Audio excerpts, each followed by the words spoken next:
अहानबदा यामना मरुओइबा update खरा थमजगे मियामगी अकनबा इहौ लाखरबा मतुंगदा असम राइफल्सना फारुबा तांखुल मरी टेक्ता कायदना थादोरखरे कंगला gate Meitei Naga पुंदना कुकीना तमथीना हाटखरबा Naga तरुकी दमकता candle light बिजिल पांगथोखरे मियोइ लिसिंग कयाना सरुक याखरे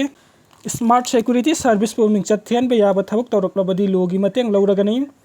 स्मार्ट सिक्योरिटी सर्विस पु मिंगचत थेनबा याबा थबक तौरकलबदी लोगी मतेंग लौरगनी हाइन स्मार्ट सिक्योरिटी सर्विस की secretary लाइमुजम प्रतापना थादोरकपा चेरोल Amna हाइरी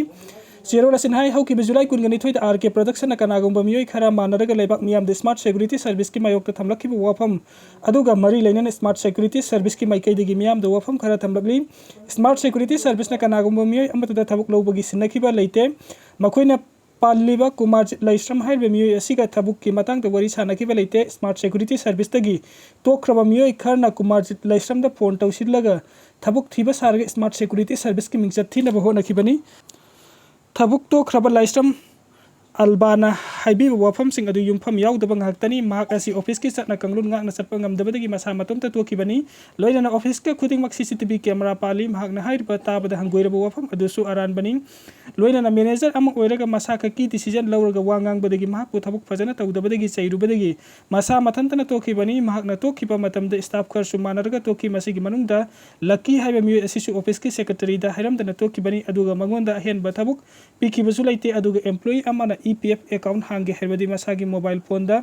OTP laklaba matung da UAN number phanggadabani EPF pair staff na matam sana secretary da pau pikidaba amadi employee masana matam sana report tawkidaba na maram oirga khangawdabani smart security service na sahi taraga mato hena thap tawduna mi leasing kaya bu thabuk piduna lakhibani agency asina private amasung government ki office kaya da mi kaya thabuk piri smart security service ta thabuk tawwa ngamdana tokiba mioi kharna lebak miam da office asigi mingsat thina ba khotna ba asi lebak thibani makhata na asiguma mingsat thiba ya ba thabuk torok badi logi mateng lawragani harekli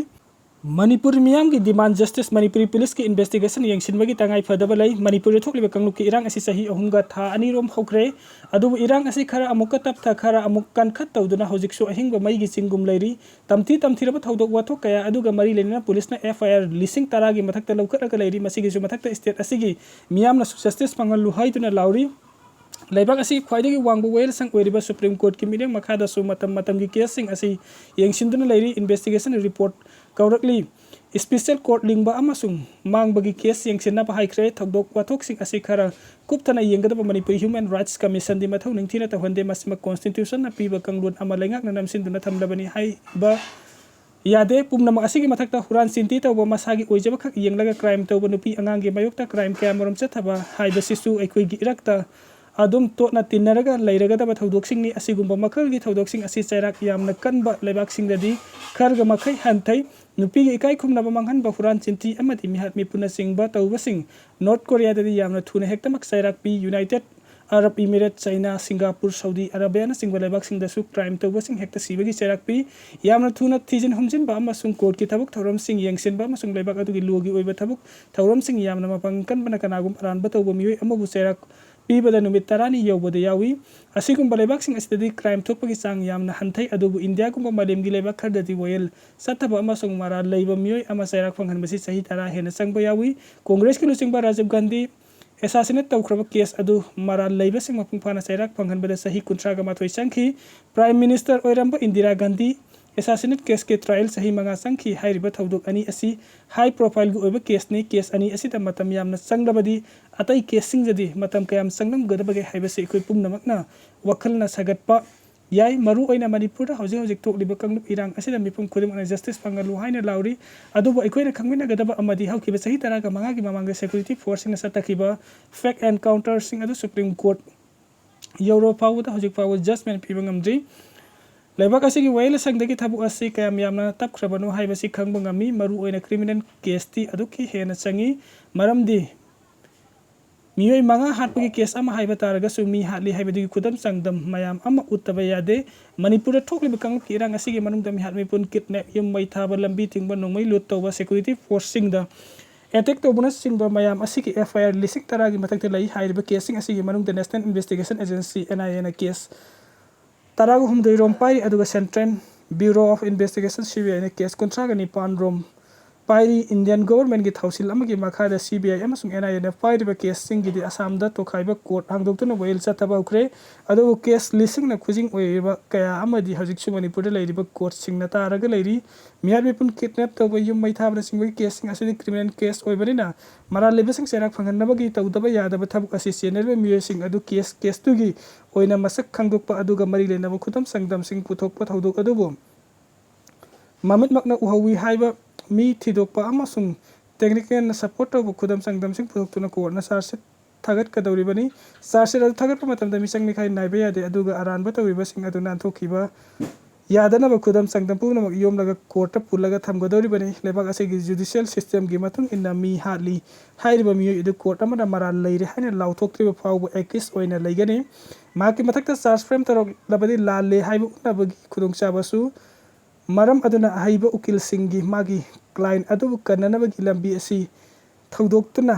mahak chenade haibu utpa ama adu atopa amana thagalakliba charjshit adu yauriba ahobasing adu putholaga case adu discharge tahon bahibasini Manipuri police na pairiba masing yamna case sing adu hojik investigation officer kana kana na thijin humjin bagi thabuk tauribage thaudoktuta chenaba mi kayam yamna fakre kangpokpi district mi kaya fare Churasanpur district na mi kaya fare Moirangdana kaya fare matang aste panjaning bo hom de police na sathariba investigation adu da chenai haiba mi sing adu faba ngamdrigadi proclaim offender michen oire lauthokadabani masiga loinana phaba phangdriba miyosing adu wanted lauthokadabani asiguma maram sing asi ama phawba tawrakpo udribani na case ayambo khudam sausin ba ngamdre haibani phiba masi oiba taragadi miyamna demand tawriba justice adu karama matamda phangunma ngum godoribage haibasi wang oirakpa tabani masi thoktana ba awang batha ki police officer sing da mathau sinaduna investigation mayam asi yengsin hanbagi tangai phadaba lei haijaningi Strait of Hormuz the Indian Kungenipan tongba tanker the attack satharakre Strait of Hormuz the Indian crew member Kungenipan tongba Mezo Mabig LPG tanker amada attack satharakre adum oinam India ki crew member pumnam asoy angam amata yaudre haina Tehran da laiba Indian embassy na phongdokre embassy gi statement amana hai Mosmib ki firal thet pe LPG tanker adu Iran ki sing lam khailan sin lobada attack satharakpani Director General of Maritime Administration makata ba yathang ama phangdri fawbu India ki miyoi amata jahaz tongtuna Strait of Hormuz fawdana ba khangan khrabani SpaceX ki Starship launch tawkhre SpaceX ki Starship rocket Texas tagi mai pakna thagat khre company sigi tawpa ngambasi uthokpu oina taraga humdoi lak subu oina rocket thagat ki bani chawrakna phut chamri meter samal kungani thoi wangba Starship rocket system adu SpaceX ki Star Base company town dagi European time da pung 3 yankhai ताबदा थगत की पुंग मरी चुना सा थगत mission लोरबा मतुंग दो rocket अदु मालेम की नुंगसिक की कुयोम फौसिलक्तुना Indian ocean दा तासिन की बनी हाइरी Y सनामनी लैखिद्रे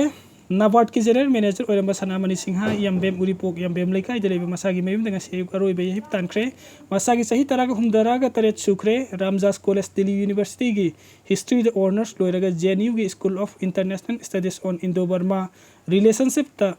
MPhil लोइसलगा JNU PG Center da faculty members su lairami haire